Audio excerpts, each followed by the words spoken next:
గగన్, శారద, పూరి ఇంట్లో ఉంటారు.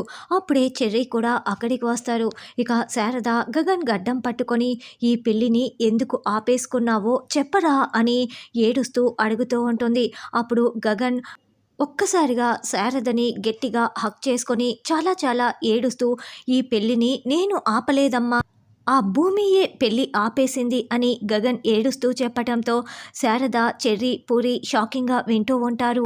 ఇక భూమి ఇంట్లో చుడీదార్ వేసుకొని చాలా బాధపడుతూ బెడ్పై కూర్చొని ఆలోచిస్తూ ఉంటుంది. ఇక్కడేమో గగన్ ఏడుస్తూ చెప్పిన తర్వాత ఇక కోపంతో రగిలిపోతూ ఉంటాడు. వాళ్ళ నాన్న కాళ్ళ దగ్గర నన్ను కుక్కలా కట్టేయాలనుకుంటుందా, లేక వాళ్ళ నాన్న తరపున తను పగ తీర్చుకోవాలనుకుంటుందా? నలుగురి ముందు నేను తన పరువు తీయలేక నేనలా మాట్లాడానురా చెర్రీ అని గగన్ అక్కడ భూమి ఇల్లరికం రమ్మని చెప్పిన విషయం మొత్తం కూడా చెప్పేస్తాడు.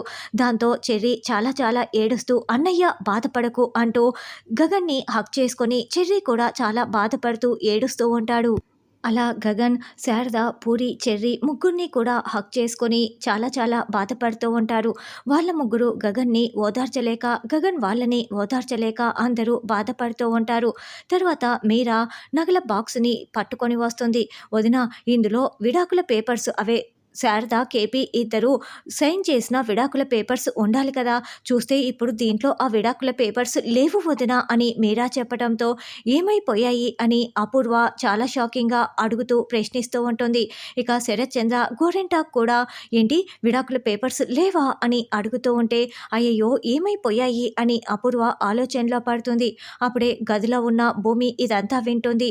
భూమి తెల్ల పట్టు చీరలో ఉన్నప్పుడే ఆ విడాకుల పేపర్స్ని తీసుకొని మొత్తం కాల్ చేసి ఉంటుంది.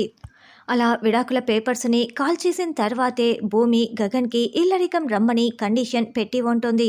మీరా మాటలు విన్న భూమి నేనే కదా ఆ విడాకుల పేపర్స్ని కాల్ చేశాను అని అప్పటి సంఘటన గుర్తు చేసుకుంటూ ఉంటుంది.